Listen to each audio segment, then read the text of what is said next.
उसने कहा कि मैंने उससे अर्ज की कि माँ जी मुझे बता दो वो शख्सियत कहाँ है जो नया दीन लेकर आए हैं, जो हजरत इब्राहिम की औलाद में से हैं, जो अल्लाह वहदहू ला शरीक की तरफ बुलाते हैं, मुझे उनका पता बता दो। अब वो कहती हैं कि सुबह सवेरे नमाज फजर के बाद दिन के इब्तिदाई हिस्से में वो करीब से गुजरेंगे।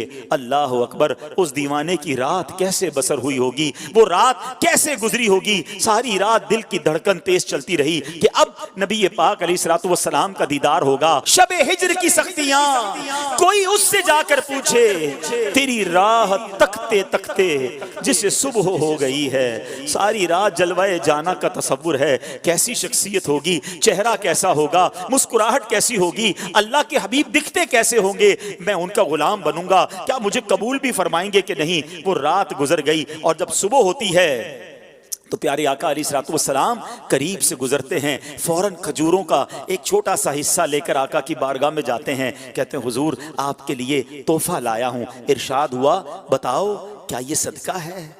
कहते हैं जी हुजूर सदका है। आका ने साहबा से कहा आप सब खा लें। नबी पाक ने तनावुल नहीं फरमाया। पहली निशानी कन्फर्म हो गई। दोबारा गया एक और खजूरों का थाल लेकर, कहा हुजूर ये लाया हूँ। कहा सदका है। कहा हुजूर हदिया है, तोहफा है।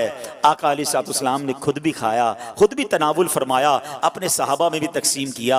दूसरी निशानी पूरी हो गई। अब दिल बेताब है कि मोहरे नबुव्वत देखनी है। राहिब ने बताया था कि दोनों कांधों के दरमियान एक बड़ी खूबसूरत सी मोहरे नबुव्वत, हदीस की किताबों में लिखा है कबूतर के अंडे की तरह नबी पाक की पीठ मुबारक पर दोनों शानों के दरमियान मोहरे नबुव्वत थी। अब आका अलैहिस्सलाम दो चादरें पहना करते थे, चादर पहनी हुई है। अब वो शख्सियत कहते कभी मैं दाईं जाकर देखने की कोशिश करता, चादर थी इसलिए देख नहीं पाता था। अल्लाह अकबर, नबी पाक मेरी तरफ देखकर मुस्कुराए।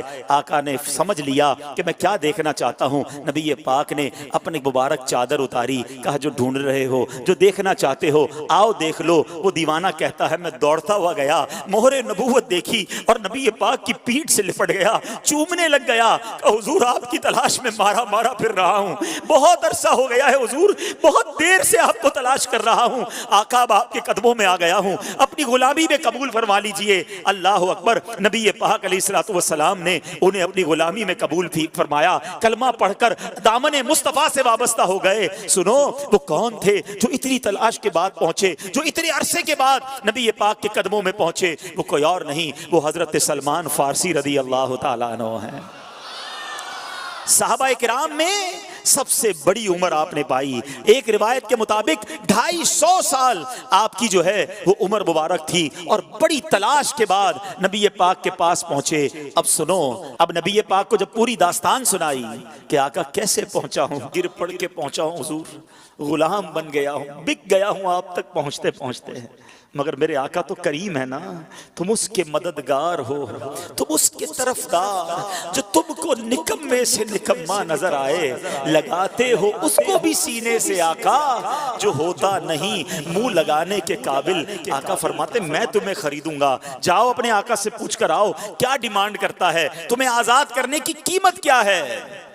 अब वो क्या कहता है, 300 दरख्त खजूरों के लगाए, फलदार दरख्त, और 40 औकिया सोना, ये मिलेगा तो तुम्हें आजाद करूंगा। ये बहुत बड़ी कीमत है। और याद रहे खजूर का दरख्त फौरन लगाते ही फल नहीं देता, बाज़ औक़ात 3 साल, बाज़ औक़ात 5 साल में फल देता है। अल्लाह अकबर, नबी पाक अलैहिस्सलातु वस्सलाम ने फरमाया कि अब मैं खुद अपने हाथों से पौधे लगाऊंगा। नबी पाक भी जाते हैं, सहाबा भी जाते हैं, पौधे लगाए जाते हैं। आका अपने हाथों से पानी डालते हैं, मेरे आका की शान देखो, पानी डालते हैं और दरख्त बड़ा होना शुरू हो जाता है। कुछ ही दिनों में वो दरख्त फलदार हो जाता है। पूरे मदीने में शोर मच जाता है कि जनाब ये कैसा शान वाला गुलाम है जिसके लिए खजूर के दरख्त भी बड़े हो गए। नबी पाक ने सोना भी अता फरमाया। गोया प्यारे आका अलैहिस्सलाम ने अपने आशिक की कीमत खुद अदा की। वो कहते ना जब तक बिके ना थे कोई पूछता ना था, तुमने खरीद कर मुझे अनमोल कर दिया। मेरे आका ने ये बाग अपने हाथों से लगाया। अल्हम्दुलिल्लाह 1980-85 तक जो लोग मदीना मुनव्वरा जाते रहे ना, उन्होंने अपनी आंखों से वो बाग देखा कि जैसे सलमान फारसी रदी अल्लाह तआला का बाग कहा जाता था। वो पौधे, वो दरख्त आज भी, आज से 20-25 साल पहले भी मौजूद थे, जो आशिकान रसूल अपनी आंखों से देखते थे। जिस तरह कुर्बानी के साथ हक की तलाश की, रब्बे करीम हमें भी अपने दीन की खातिर कुर्बानियां देने की तौफीक अता फरमाए।